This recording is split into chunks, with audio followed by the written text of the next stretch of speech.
Colossenses capítulo 3, eu vou fazer a leitura a partir do verso 12, bom?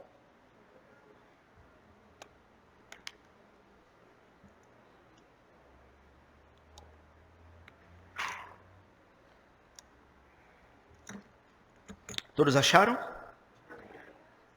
Amém. Então vamos fazer a leitura. Na sequência, vou fazer uma oração e os irmãos então podem se assentar. Diz o seguinte a palavra do Senhor: Revesti-vos, pois, como eleitos de Deus, santos e amados, de ternos afetos de misericórdia, de bondade, de humildade, de mansidão, de longanimidade. Suportai-vos uns aos outros, perdoai-vos mutuamente, caso alguém tenha motivo de queixa contra outrem. Assim como o Senhor vos perdoou, assim também perdoai vós. Acima de tudo isto, porém, esteja o amor, que é o vínculo da perfeição. Seja a paz de Cristo árbitro em vosso coração, o qual também foste chamados em um só corpo, e sede agradecidos. Habite ricamente em vós a palavra de Cristo. Instruí-vos e aconselhai-vos mutuamente e com toda sabedoria, louvando a Deus com salmos e hinos e cânticos espirituais, com gratidão em vosso coração.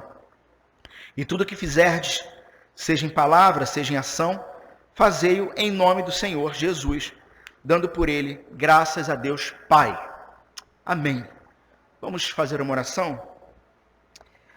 Pai Santo, nós somos gratos pela Tua palavra e contamos com a Tua misericórdia nesta manhã para o texto que será exposto, que o Senhor nos transforme, que o Senhor nos modifique, não segundo pensamentos humanos, mas segundo as Tuas verdades eternas contidas na Tua palavra.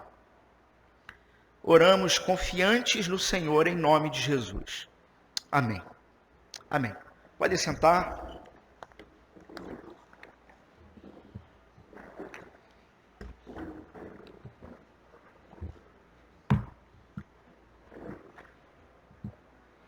Irmãos, não sei quantos aqui conhecem, imagino que já devam ter ouvido falar, né, talvez não sei se leram, uma obra literária, um livro chamado Cidade de Deus. A Cidade de Deus, né, de um teólogo chamado Agostinho. Agostinho, um bispo da cidade de Hipona, estava ali entre o século IV e V, e o mesmo Agostinho que talvez para os mais íntimos também é conhecido como Santo Agostinho. Então aqueles mais chegados a ele o conhecem dessa forma, Santo Agostinho. Mas ele vai escrever então um livro, A Cidade de Deus, onde nesse livro ele vai pontuar algumas coisas muito interessantes, e algumas coisas às quais o apóstolo Paulo aqui na carta aos Colossenses, ele também de uma certa maneira vai pontuar e vai apontar. Então, Santo Agostinho, ele nesse livro, ele fala sobre duas cidades. Na verdade, o nome do livro é Cidade de Deus, mas ele vai falar que existe a cidade de Deus e a cidade dos homens. E talvez o grande diferencial entre essas duas cidades é que, enquanto na cidade dos homens, a regra desta cidade é viver em desprezo a Deus e cultivando cada vez amor próprio, amor a si mesmo, isso na cidade dos homens. Na cidade de Deus, a regra é desprezo a si próprio e cada vez mais amor a Deus. Então é muito interessante essa ideia que Agostinho fez lá no passado. Porque o que o apóstolo Paulo está pontuando aqui nesse texto, como ele faz em vários outros textos, é dentre tantas realidades a seguinte: cristãos são homens e mulheres, então, pessoas, que foram retirados de uma determinada cidade, de um determinado ambiente que tinha a sua lei pessoal ou a sua forma de viver. E que cidade é essa? Bom, a palavra de Deus vai chamar de império. Império das trevas. Então, o ser humano, o cristão, perdão, é alguém que é retirado de um contexto onde o apóstolo Paulo, em outro momento, vai dizer, olha, o mesmo contexto escravizante. Né? Nós temos a ideia de que o ser humano é escravo da carne, do mundo e do diabo. Então, o ser humano ele nasce dentro deste contexto, um contexto que não ama Deus, que por causa disso não ama o próximo, e consequentemente um contexto que faz com que seres humanos construam tudo ao seu redor, inclusive a sua cidade, para benefício próprio e inclusive, se for preciso, para passar por cima de outras pessoas. Só que o Evangelho de Jesus, ele tem como objetivo, então, arrancar a escama dos olhos, o coração que era de pedra ser modificado para um coração de carne, e as três correntes que prendem o ser humano, a carne, o mundo e o diabo, são quebradas em Cristo. E olha que interessante, meus irmãos. Imagine alguém, e eu não sei se de repente pode ser um contexto seu, alguém que passa 20, 30, 40, 50 anos, vai lá, 70 anos, vivendo na cidade dos homens, vivendo conforme a lei da cidade dos homens, e praticando uma vida, então, que não agrada a Deus, porque está vivendo conforme a cidade caída.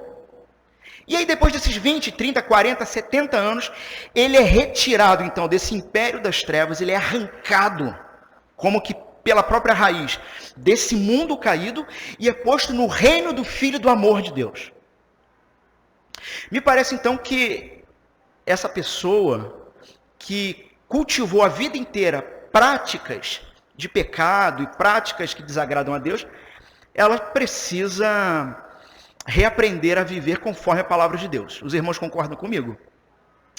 Onde isso acontece? Essa é a pergunta, essa é a questão.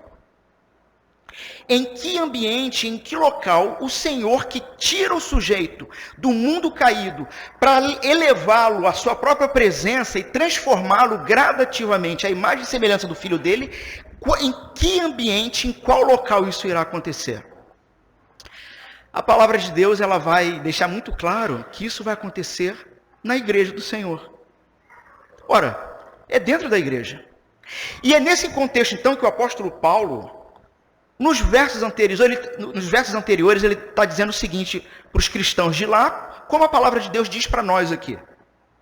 Vejam, vocês viviam de uma determinada maneira, mas agora precisam aprender a viver de outra maneira.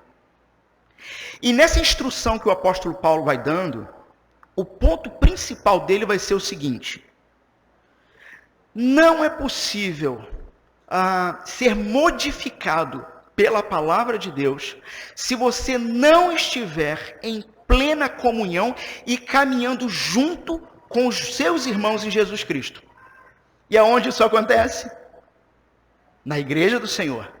E é muito interessante, e eu tenho gostado muito dessa analogia, de pensar na igreja do Senhor, ou seja, a igreja local aqui, a nossa plantação lá, e tantas outras igrejas sérias que sabemos que pela graça de Deus ainda existem, que são pequenos pedaços, né? Pequenos blocos, né? Podemos chamar assim, do reino de Deus. A igreja do Senhor se trata do reino de Deus, e é dentro desse reino, e é dentro da igreja, e é diante da palavra e com os irmãos que nós vamos aprender então a como viver como cristãos. É muito interessante, meus irmãos, que o apóstolo Paulo ele vai usar aqui uma metáfora. Nos versos anteriores, aqui no capítulo 3, por exemplo, se você estiver com sua Bíblia aberta, dê uma olhadinha no verso 8 do capítulo 3. Agora, porém, despojai-vos igualmente de tudo isso. Perceberam essa palavrinha? Despojai-vos. O apóstolo Paulo ele vai usar aqui uma metáfora. Qual é a metáfora? De vestimenta. Vocês viviam de um jeito, E agora tudo que identificava vocês com aquela antiga cidade tem que ser retirado. Por exemplo, me parece que para nós, talvez cariocas, a gente não consiga perceber tanta diferença cultural nas vestes. Mas vamos supor que de repente entrasse um árabe, né, com todos os seus trajes aqui. Só de olhar, né, talvez você identificaria, né? Pela roupa. É aquela história, o problema é o sujeito chegar de turbante, largar uma mochila e sair correndo. Aí seria assustador. Mas, num padrão mais normal, né, de repente uma senhora com seus apetrechos, suas joias e tudo mais, com aquelas características daquele lado de lá do Oriente, facilmente nós identificaríamos. Concordam comigo? Sim? Qual é o ponto, então, do apóstolo Paulo? Quando ele faz a comparação da maneira de se viver com vestes. É que a maneira de se viver, assim como as vestes, irão fazer com que você seja identificado. E veja, e eu preciso já deixar isso muito claro, que de maneira nenhuma eu estou dizendo ou inclinado a falar de salvação por obras ou coisa parecida, sabe? Faça isso, faça aquilo para que você seja salvo. Não, o ponto não é esse.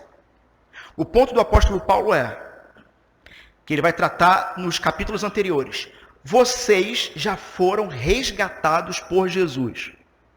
Portanto, retirem certos apetrechos, certas maneiras que vocês viviam anteriormente. E quando a gente lê isso, irmãos, qual a impressão que a gente tem? Me parece que então é possível que homens e mulheres que foram resgatados, remidos por Jesus, que têm um compromisso com a igreja do Senhor, ainda possam carregar certos vícios. O texto diz isso para você também? Você consegue perceber isso? Ora, se o apóstolo Paulo está falando com cristãos dentro da igreja, o que ele está dizendo? Veja, você já está caminhando há algum tempo, mas ainda existem apetrechos, vestimentas, adornos, que eram da sua vida anterior e que precisam ser abandonados. E vejam então, meus irmãos, se não é disso que se trata a vida cristã e ser colocado no reino de Deus, na igreja do Senhor, se trata de uma vida de caminhada, ou seja, conversão não é assim, ó, e apagou tudo, e agora simplesmente eu vivo como um santo. Não, irmãos, precisamos ser honestos, porque não é isso que a Bíblia, não, de forma alguma, em momento nenhum, a palavra de Deus trata a conversão assim. Ela trata de alguém que foi tirado do império das trevas, que agora é colocado por Deus graciosamente dentro do reino dele, como novo cidadão, recebendo nova identidade em Jesus, e junto aos outros cidadãos deste reino, essa pessoa vai aprender a lei deste novo reino. Ora, e que lei seria essa? O amor. O amor que te leva às práticas que agradam a Deus. Vocês conseguem então olhar para o texto e perceberem exatamente o que estamos dizendo? Vamos ao texto. Então, no verso 12, o apóstolo Paulo, ele vai começar a caracterizar dessa forma. Tendo se despojado da ira, indignação, maldade, que está no verso 8, no verso 10, vos revestistes do novo homem. Então Paulo novamente, tire certos apetrechos, certas maneiras ou vícios que você tinha, e agora comece a se vestir da maneira de Cristo. Ele vai voltar com essa ideia no verso 12, revesti-vos, pois. E ele vai então dar questões práticas do que nós devemos nos revestir. Veja, ternos afetos de misericórdia, bondade, humildade, mansidão e longanimidade. Então, a ideia do apóstolo é o seguinte, vejam cada pecinha dessa como se fosse, sei lá, um relógio, uma pulseira, um óculos, né? Ou seja, características de vestimenta. Vocês agora precisam aprender a andarem dessa maneira. Assim, assim, assim. Por que tudo isso? E aí, o apóstolo Paulo ele vai dar a motivação. Esse é o detalhe. Vocês devem ter práticas cristãs, e essas práticas cristãs só poderão ser mensuradas, percebidas no convívio. Nunca dentro de casa. Nunca simplesmente trancado no seu quarto, mas no convívio com seus irmãos. Aprendendo a suportar uns aos outros e a perdoar uns aos outros mutuamente. Se o que o apóstolo Paulo está dizendo é verdade, qual é o pressuposto dele? Sim, você foi retirado do império das trevas, você precisa agora, junto aos seus irmãos, passar por uma longa caminhada de aprendizado, de mudança de vida, mas há um pressuposto. Quando o apóstolo Paulo diz o seguinte, se perdoem, o que ele está dizendo? Que você vai encontrar problemas dentro da igreja. É meio que ele estivesse dizendo assim, olha, problema dentro da igreja é padrão, tá? É do jogo, é a regra, vai ser uma regra da casa também. Porque se você não tiver os problemas dentro da igreja, como que você vai exercer a bondade, a paciência, a longanimidade, a benignidade?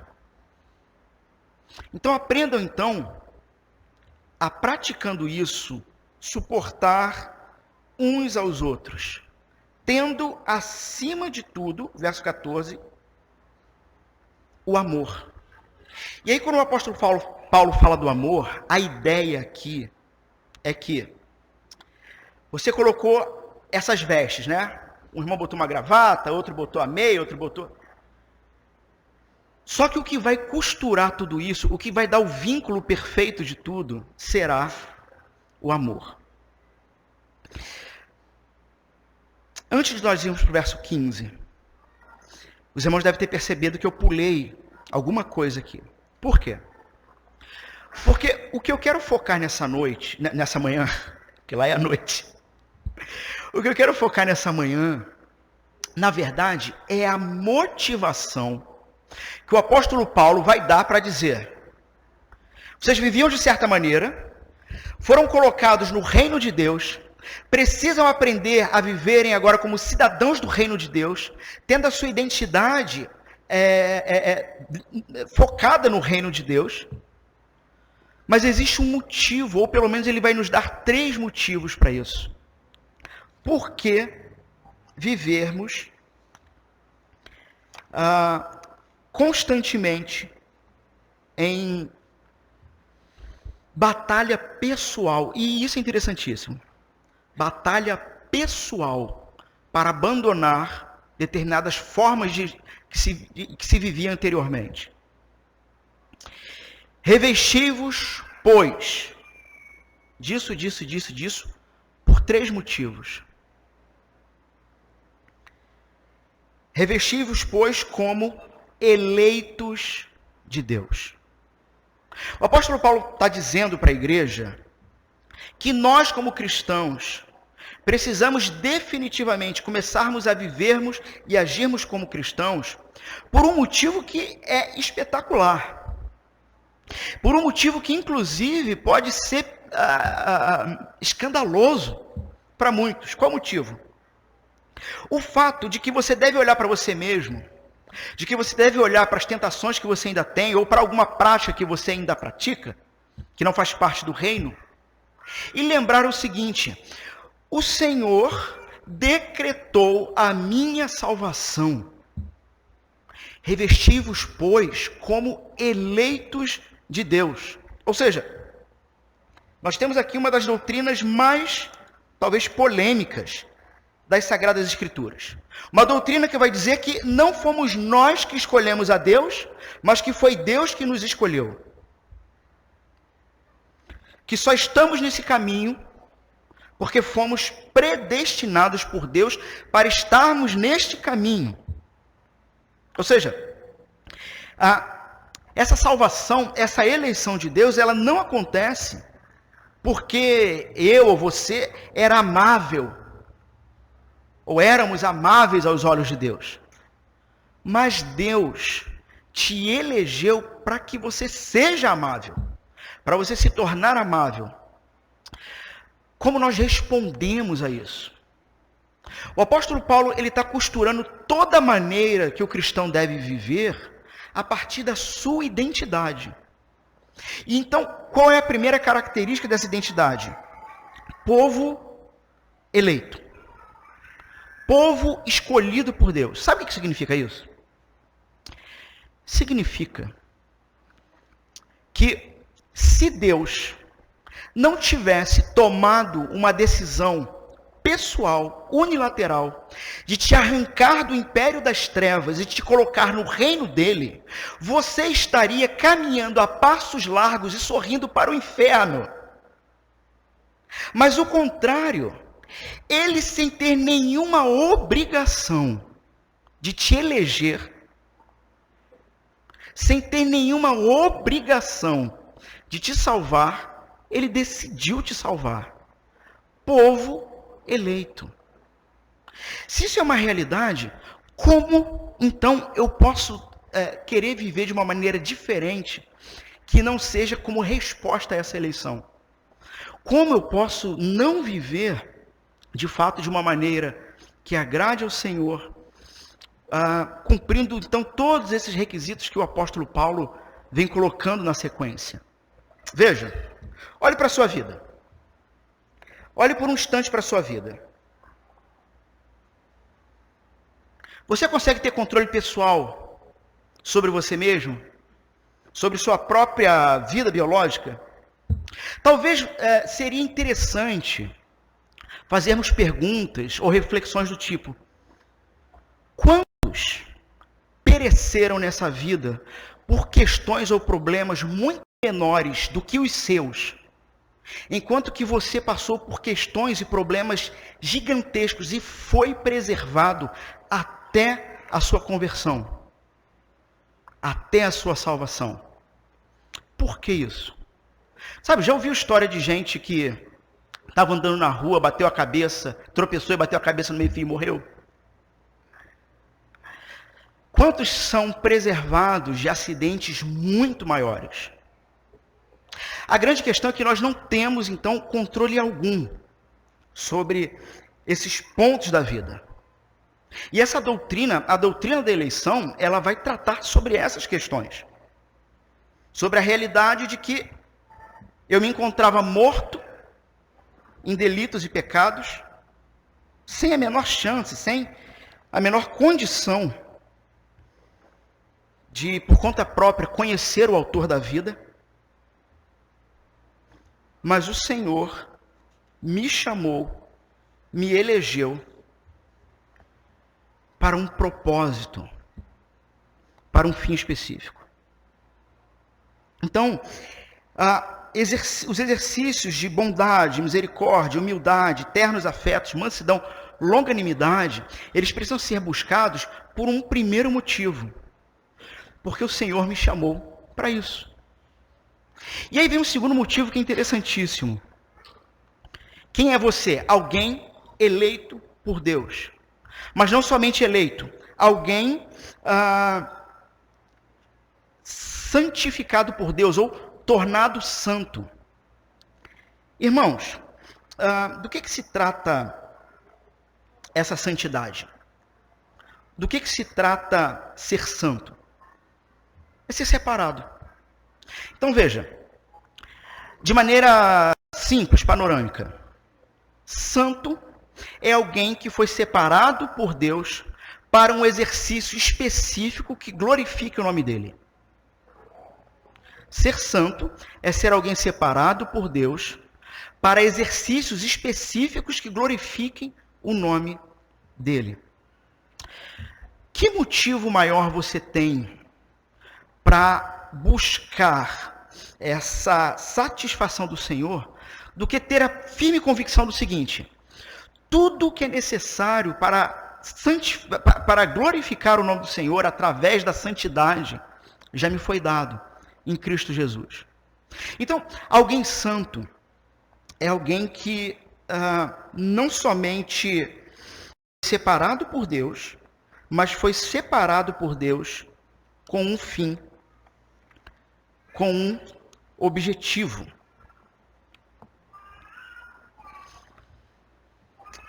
Levítico capítulo 19, não sei quantos já leram ou quantos já perceberam isso, mas ele é conhecido como o texto, por si só, um texto base para a santidade. Levítico capítulo 19, ele começa dizendo o seguinte, acho que verso 2 ou 3. Sereis santos, Deus dizendo, né? Sereis santos, porque eu sou santo. Sereis santos, porque eu sou santo. E quando a gente olha, então, para todo o texto que vem na sequência, nós percebemos que santidade tem relação com exercícios, com questões práticas. Você vai olhar para o capítulo 19, que é o capítulo de santidade, e você vai ver prática de justiça, prática de bondade, prática de misericórdia, tudo que o apóstolo Paulo está colocando no texto dessa manhã. Sabe o que significa isso? Que santidade não tem, ou prática de santidade, não tem nada a ver com você ficar trancado num quarto, tocando violão e chorando. Mas o que é prática de santidade, o que é se santificar, é de fato, sabendo que você foi chamado por Deus e que foi santificado por Deus, você é levado a práticas de bondade, misericórdia e justiça. E talvez, meus irmãos, o motivo mais escandaloso que o apóstolo Paulo nos apresenta aqui, o terceiro propósito para a eleição divina, ser o objeto pessoal de amor de Deus. Ora, como que eu posso então ter mais alegria e satisfação na prática da vida cristã, sem me lembrar constantemente o seguinte: o Senhor Deus estava irado contra o meu pecado. O apóstolo Paulo vai falar isso lá em Romanos. A ira de Deus se manifesta dos céus contra todo o pecado e toda a impiedade humana. Existem pessoas que ainda estão pensando que a ira de Deus ainda vai se manifestar. É claro que ainda vai vir o Apocalipse e de forma definitiva essa ira vai se manifestar. Só que o apóstolo Paulo ele vai dizer então que na verdade essa ira já é manifesta. Ela já é manifesta. E esse era o seu estado humano, antes de ser colocado no reino de Deus. O estado de alguém que estava debaixo de uma determinada ira. O apóstolo Paulo, inclusive, mais à frente vai dizer que essa ira se manifesta de forma em que Deus simplesmente os entrega para que você faça o que o seu coração queira. O apóstolo Paulo, então, ele nos dá essa ideia de que longe de Cristo, fora do Evangelho, não éramos amados. Só que, em Cristo, recebemos todas as condições de filhos adotados por Deus. Então, meus irmãos, talvez nós temos aqui a definição mais exata da igreja. Mais exata de quem nós somos. O que é a igreja? A comunidade dos eleitos, chamados por Deus, a comunidade dos santos e a comunidade dos amados de Deus.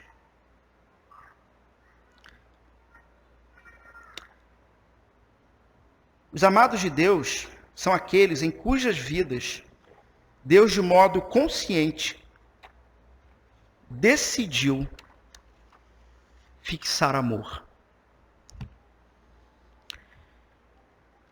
Você consegue olhar para uma realidade dessa e ter mais motivo para cantar?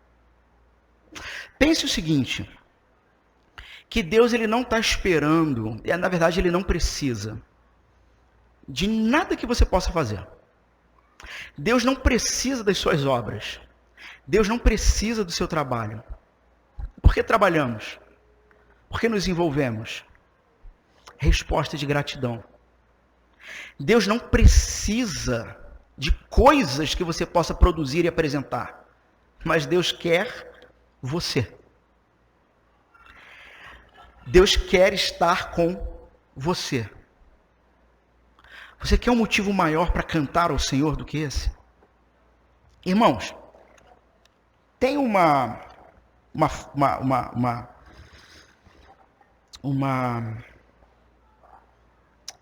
chamar de doutrina, me falta agora o termo, dentro da Confissão de Fé de Westminster, né? Qual é o fim principal do homem? Essa é clássica, né? Amar a Deus e ter prazer eterno no Senhor.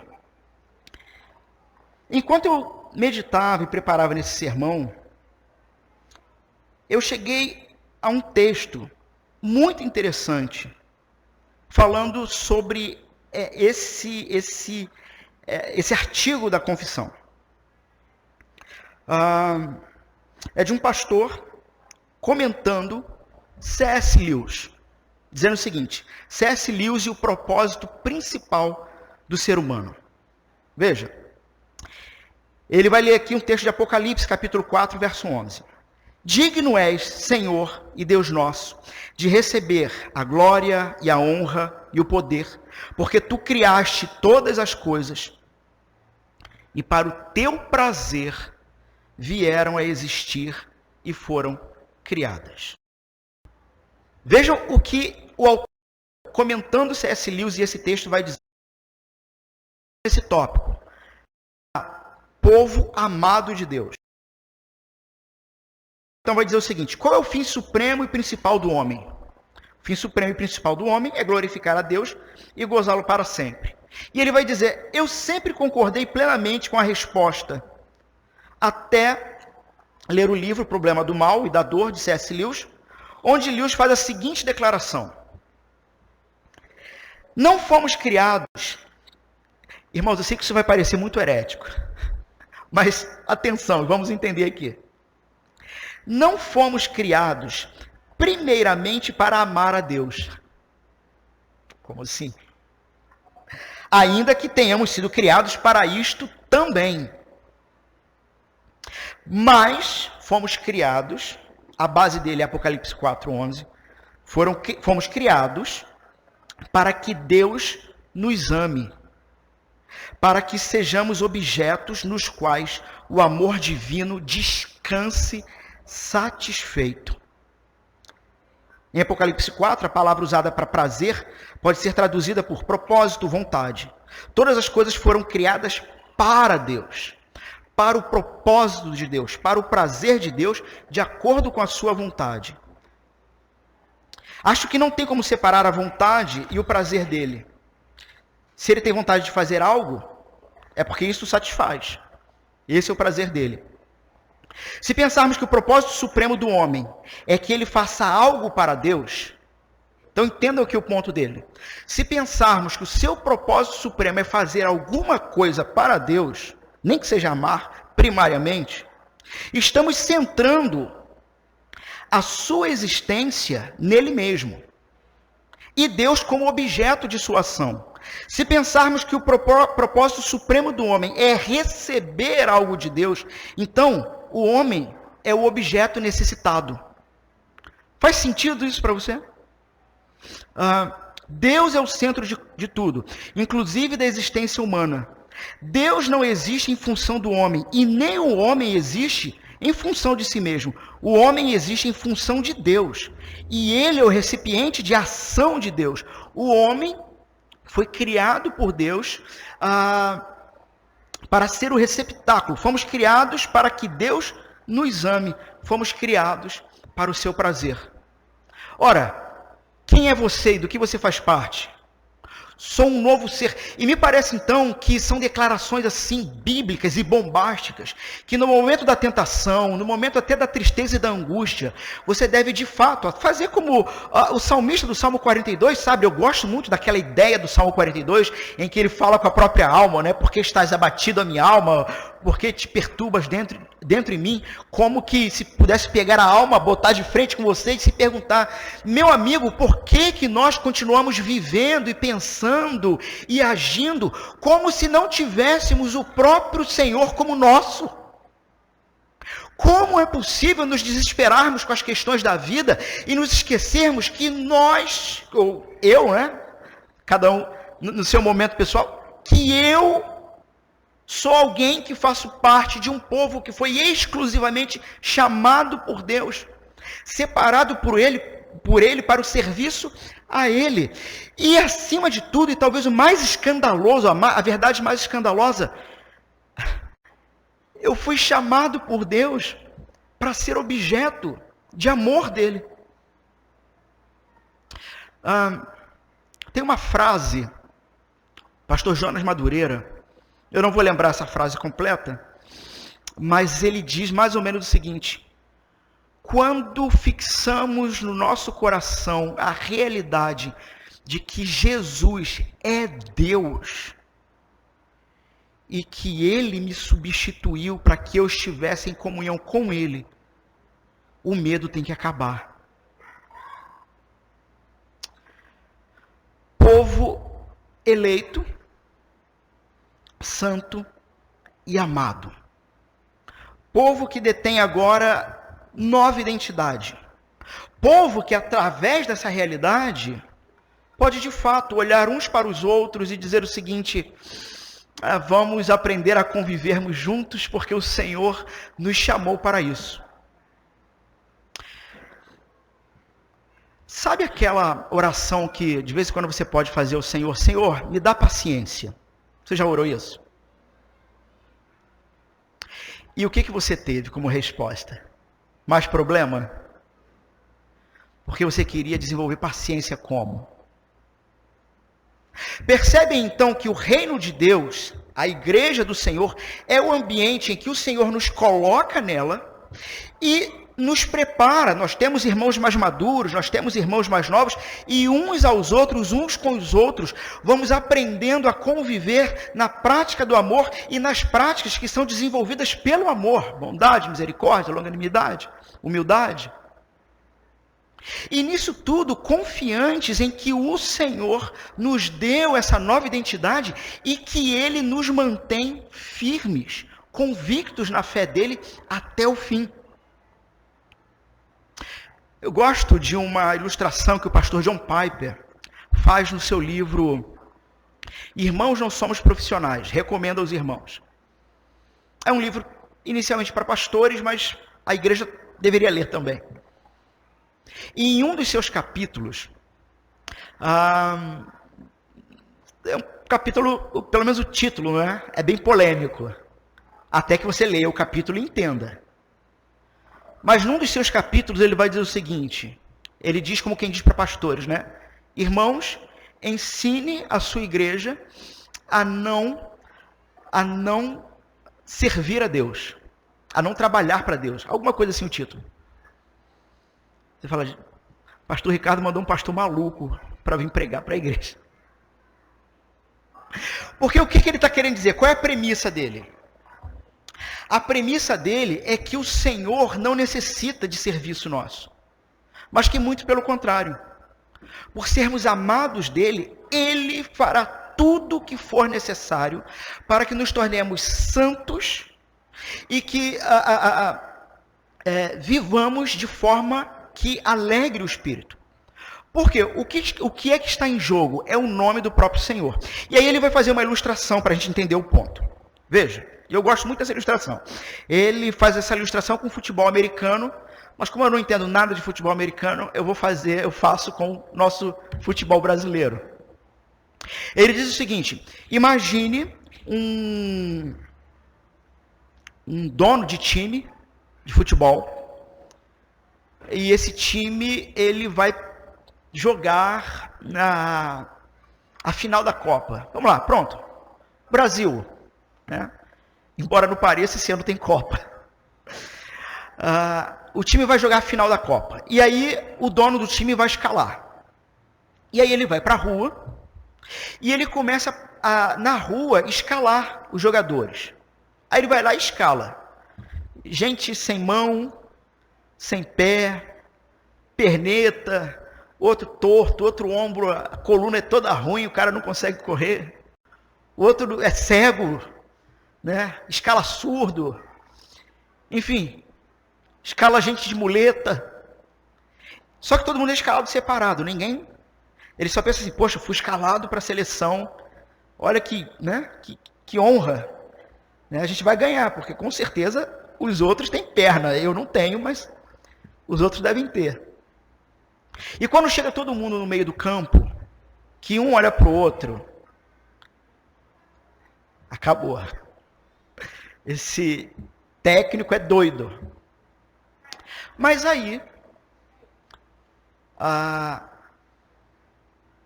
são 11 jogadores, né? Irmãos, eu sou péssimo de futebol. São 11, né? Então só tinha 10. E mais os reservas. O dono do time, ele tira lá o paletó, veste a camisa 10, uniforme, coisa e tal, entra em campo. E ele diz o seguinte, para aqueles apavorados no meio do campo, prestem atenção, olhem honestamente para cada um de vocês. Vocês não têm a menor condição de estarem jogando. Vocês não possuem a menor condição ou qualidade para ganhar esse jogo. Só que eu decidi escalar vocês. E a gente vai fazer o seguinte. O jogo vai começar. Vocês só precisam fazer uma coisa. Apenas uma coisa. Enquanto o jogo estiver acontecendo, você só tem que prestar atenção aonde eu estou.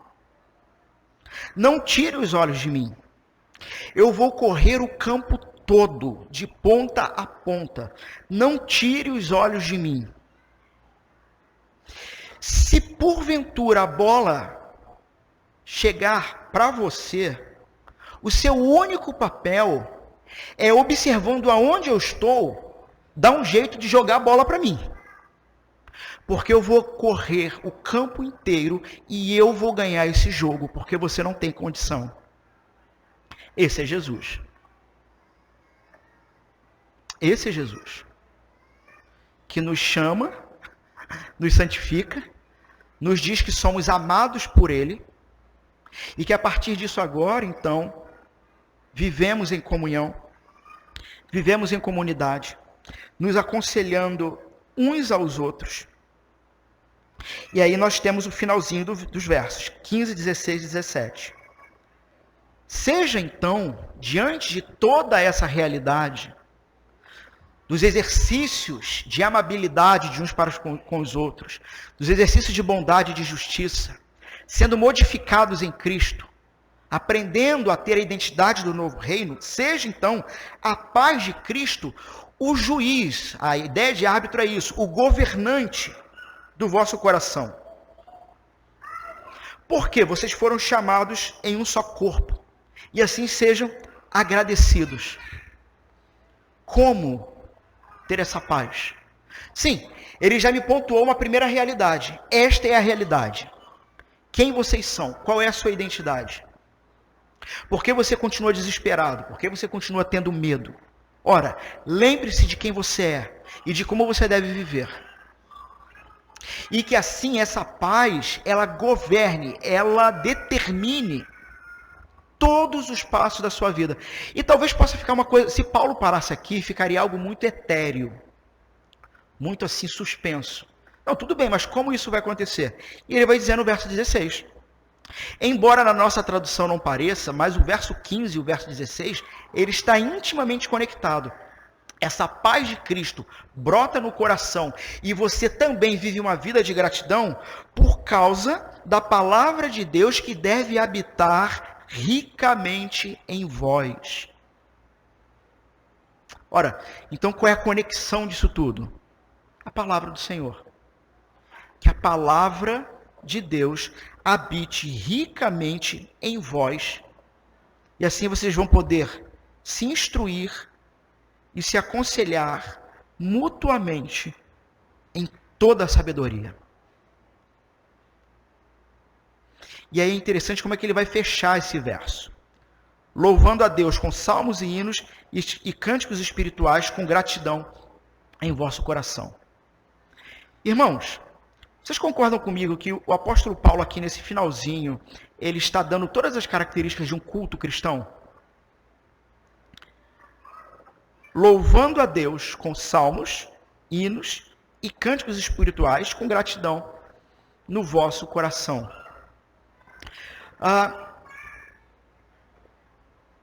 O que o apóstolo Paulo está deixando claro é que o culto cristão, ou esse momento de cânticos, de hinos, de salmos, está intimamente conectado com instrução e conselho. Ou seja, o culto cristão, ele não é somente algo que muitos fazem por aí para divertimento ou para distração pessoal. Mas ele também tem um objetivo claro: instrução dos irmãos na fé. Por isso, e graças a Deus eu posso falar isso com muita tranquilidade, porque conheço, né, a igreja, a liderança da igreja, por isso que aquilo que se canta é muito bem selecionado, é muito bem escolhido,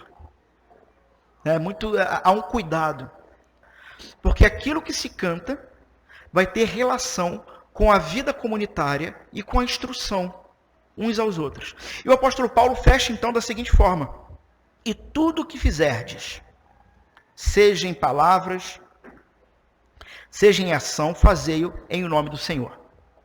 Diante de tudo isso, o apóstolo Paulo, ele não fecha dando assim, vamos dizer assim, uma liturgia, uma ordem de como cada coisa deve fazer.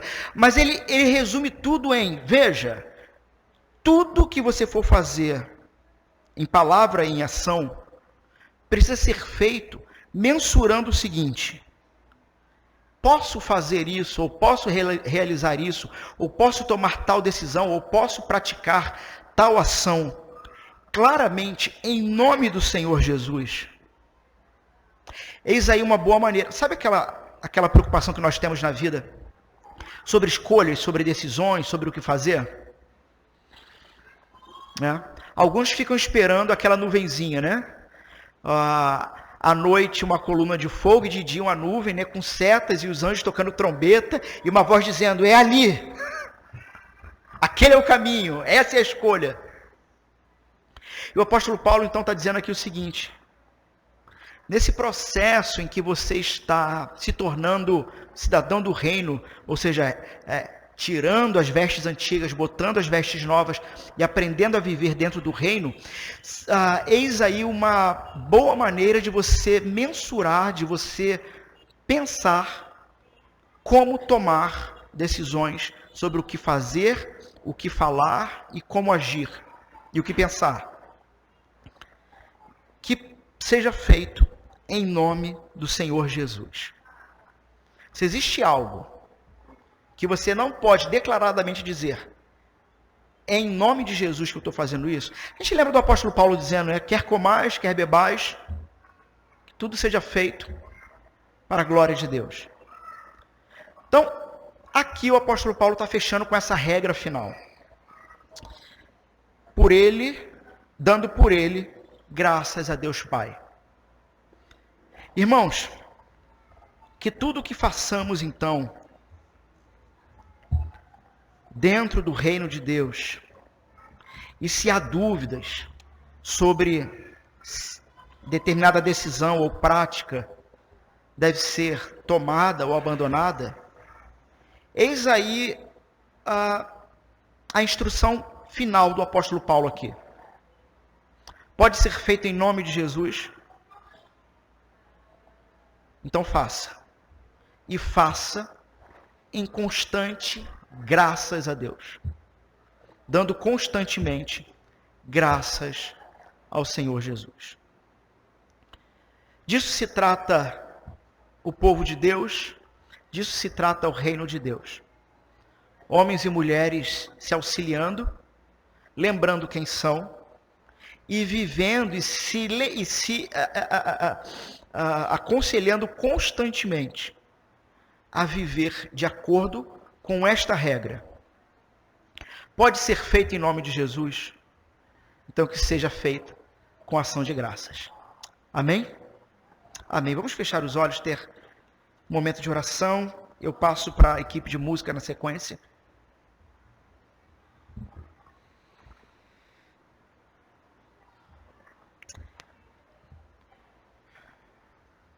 Senhor Deus, nós somos gratos ao Senhor, porque o Senhor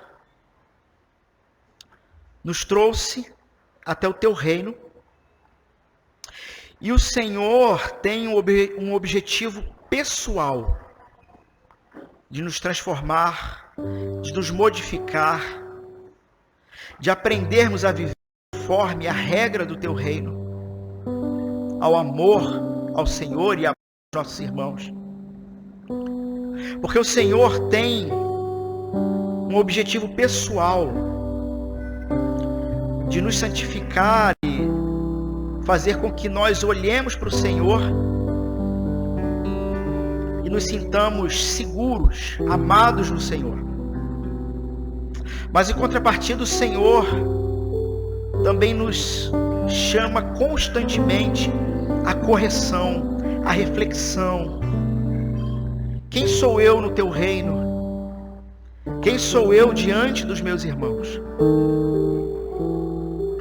Senhor, que o nosso coração se torne constantemente grato ao Senhor, à sua salvação, que o nosso coração e a nossa mente venha discernir, que vivamos em tudo no nome do Senhor Jesus, até o ponto de podermos dizer, de fato, não me vejo mais, não vivo mais, mas o Senhor Jesus está vivendo em mim.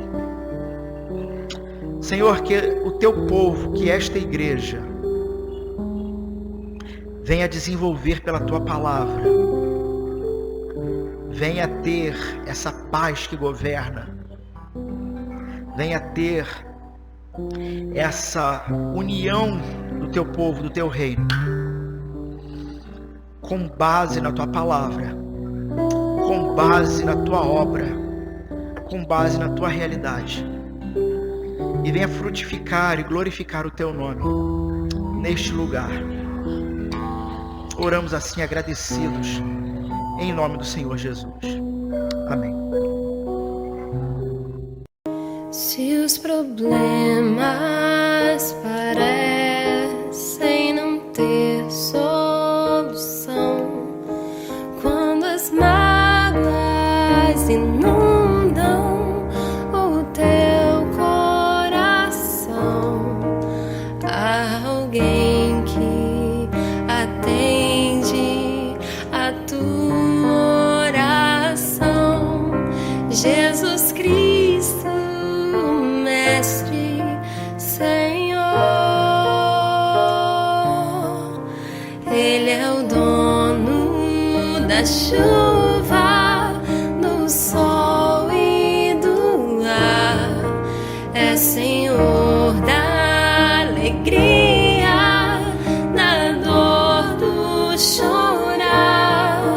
Ele é o dono dos montes, do céu e do mar, é Senhor das crianças, das preces, dos hinos. Ele é meu e também teu Senhor.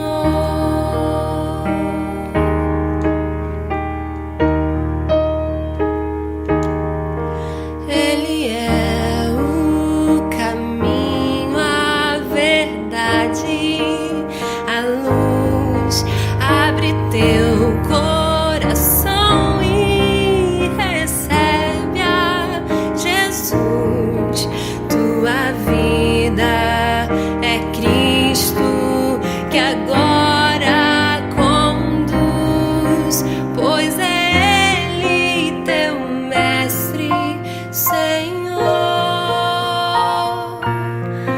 Ele é o dono da chuva, do sol e do ar, é Senhor da alegria, da dor, do chorar.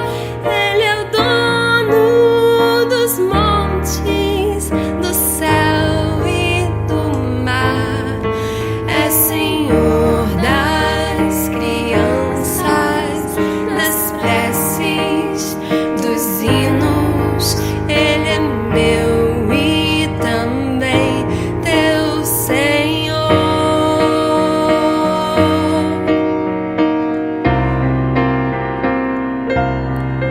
Como é bom caminhar nesta luz, nesta paz.